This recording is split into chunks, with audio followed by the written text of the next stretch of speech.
Bonjour, je ne comprends pas comment il fait tout ça. J'ai l'impression qu'il invente tout plein de formules. Bah bonjour, mais non, je n'invente pas tout plein de formules. En fait, c'est tes formules que tu as vues en première spé physique chimie. Alors, on va reprendre si tu veux. On va reprendre avec le screen que tu as mis sur ce forum Discord. Merci à la personne qui est passée par là de m'avoir screené cette discussion légendaire. En fait, on va reprendre point par point ce que tu as mis sur ton screen. Et le plus simple, ça aurait été que tu poses la question directement en commentaire sous la vidéo. En général, je réponds aux questions. Et directement, je t'aurais répondu que c'était formule de première spé physique chimie. Bon, ça commence par quoi? Ça commence par le titre massique. Le titre massique d'un soluté qui est défini comme étant la masse de soluté sur la masse de solution. On a donc un soluté AH, c'est un soluté qui est dissous en solution. Donc le soluté, c'est le truc que tu dissous dans un solvant. Et je dis que la masse de AH, ça représente la masse du soluté. Donc vraiment, ici en fait, on a tout simplement la définition du titre massique. Là, j'ai rien inventé. Ensuite, on va regarder dessous, qu'est-ce qu'on a écrit dessous?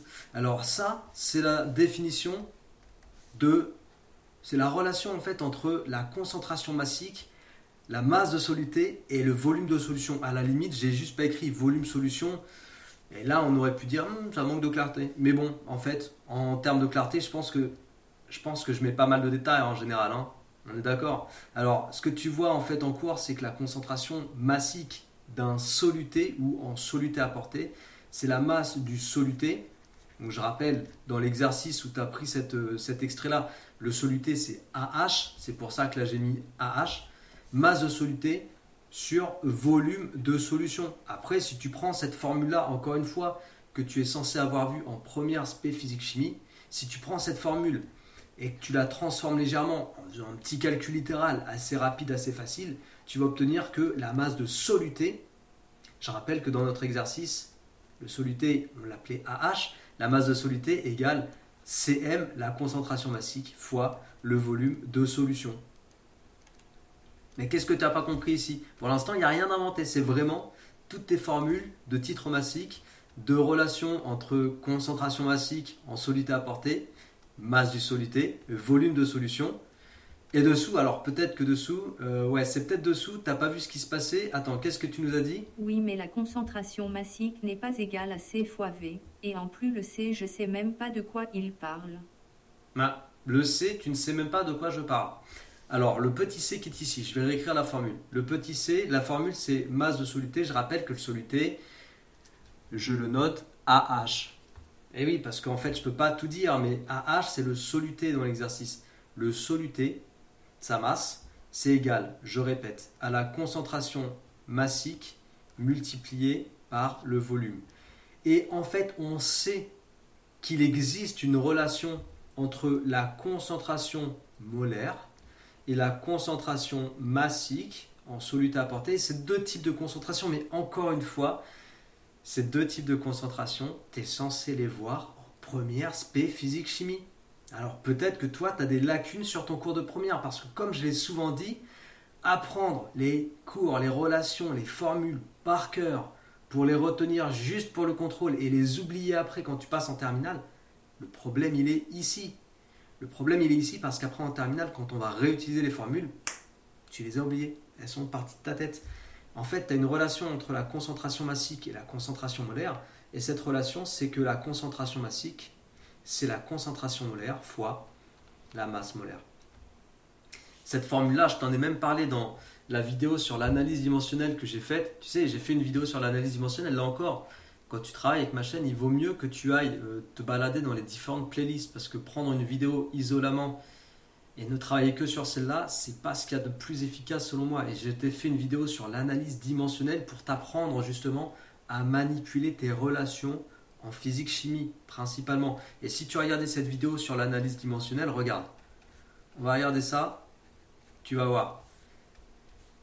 C'est pas une formule magique, ça sort pas de nulle part. Si on regarde les unités, c'est quoi l'unité d'une concentration molaire? L'unité d'une concentration molaire, c'est des moles divisé par des litres.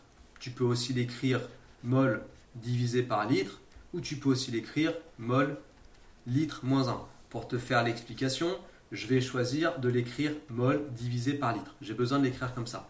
C'est quoi l'unité d'une masse molaire? L'unité d'une masse molaire, c'est des grammes par mol. Grammes divisé par des moles. Tout ça, je répète, c'est issu de ton cours de première spé physique chimie.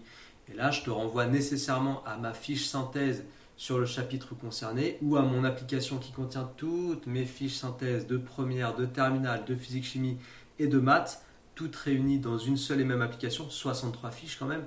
Si vraiment tu as des lacunes sur les fiches de l'année d'avant, tu prends l'application, tu investis un petit peu et là tu auras 0 lacune. Au minimum, tu auras toutes les relations sous les yeux quand on aura besoin.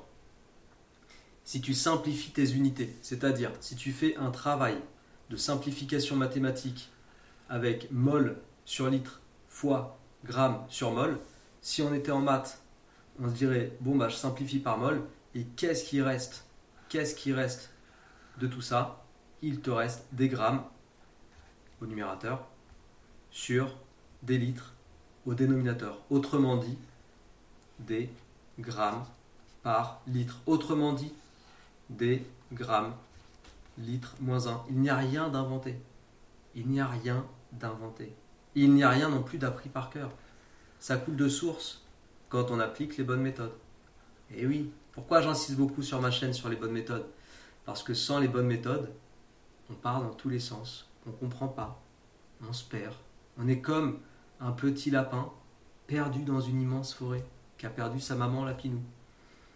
Et on n'a pas envie d'être un petit lapin perdu en pleine forêt, surtout la nuit, quand les renards sortent. Et on a la relation CM égale C fois V. Donc j'ai pris CM ici. Ok? J'ai remplacé CM par C fois V, puisque j'ai dit C fois grand M, pardon.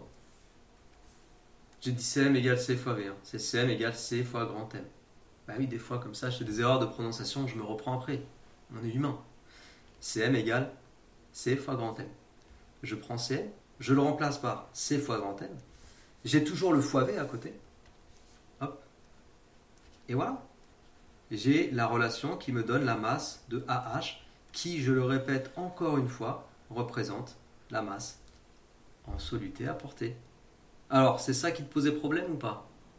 Bon, après, si on va plus loin, je vais terminer bien sûr avec la relation qui est écrite ici sur le titre massique. Je n'ai pas inventé la formule. Et je vais même aller plus loin. Tu sais, cette formule ou cette façon de procéder, les élèves que j'accompagne et ceux que je n'accompagne pas et qui travaillent sur la chaîne avec mes vidéos ou qui travaillent avec mes vidéos qui sont sur mon site, en tout cas tous les élèves qui travaillent avec mon support pédagogique et qui utilisent ça dans leur contrôle, ils ont le point. Aucun problème. Le prof comprend, il n'y a pas de raison qu'ils ne comprennent pas, tout est clair. Et les élèves en général qui utilisent cette méthode, ils arrivent à répondre aux questions, à résoudre les questions des exos où on te demande de retrouver le titre massique. Question assez classique sur plein d'exercices en chimie en terminale. Donc, le titre massique, masse de soluté sur masse de solution. Je vais les réécrire. Le titre massique, masse de soluté. Le soluté, je répète, tu m'as entendu, hein, c'est AH dans notre situation, sur masse de solution. Bon, la masse de soluté, juste au-dessus, on a dit que c'était C fois grand M fois V. Aucun problème là-dessus. La masse de solution, formule de première, masse de solution égale masse volumique fois volume de solution. Masse volumique fois volume de solution. Ici, encore une fois, je n'ai pas réécrit volume solution. On se doute, c'est le volume de solution. On peut l'écrire si on a besoin de plus de clarté. On fait apparaître le volume de solution en facteur en haut et en bas, on simplifie. Et il nous reste que le titre massique est égal à C fois grand M sur ρ. Donc non mon ami, ce n'était pas des formules inventées. Ce n'était pas du tout des formules inventées. Hop, là le V il aurait dû être barré aussi. Enfin je pense qu'il l'était juste à la ligne d'après dans la vidéo. C'est pas des formules inventées, c'est tout simplement en fait des formules que tu es censé connaître, apprendre, retrouver, réexploiter au fur et à mesure depuis la classe de première. Il faut écouter les méthodos que je transmets sur cette chaîne. J'essaye d'être le plus clair possible dans mes vidéos. Si je ne le suis pas, n'hésitez pas à le mettre en commentaire les amis. Si vraiment mes vidéos manquent de clarté, il faut me le dire en commentaire. Mais la plupart du temps, depuis les 800 vidéos que j'ai fait sur cette chaîne, j'ai toujours essayé d'être le plus clair possible. C'est presque mon cheval de bataille en pédagogie. S'il y a quoi que ce soit, il ne faut pas hésiter à demander en commentaire des vidéos, bien sûr. Mais par contre, essentiel, il faut connaître ces formules, il faut savoir les réexploiter, il faut savoir les utiliser dans n'importe quelle situation, les mélanger les formules. Ici, on a mélangé des formules. Simplifier son calcul littéral. Voilà tout ce qu'il faut savoir faire. Mais pour tout ça, si on est en mode perroquet qui récite le cours, ça passera pas. Si on est en mode caméléon qui s'adapte, ça va fonctionner. Et si on met en application les vraies méthodes, comme je t'ai expliqué dans la vidéo que je mets juste au-dessus de ma tête, là, tu vas pouvoir aller chercher au-dessus du 15 sur 20 sans aucun problème en physique-chimie. Ok ? La prochaine fois que tu as un problème sur certaines vidéos, pose ta question en commentaire, ça sera plus simple. Allez, sur ce, les amis, travaillez bien. Et puis n'hésitez pas à commenter sous la vidéo, à vous abonner, à partager, à diffuser, à liker. Et je vous dis à très bientôt. Ciao.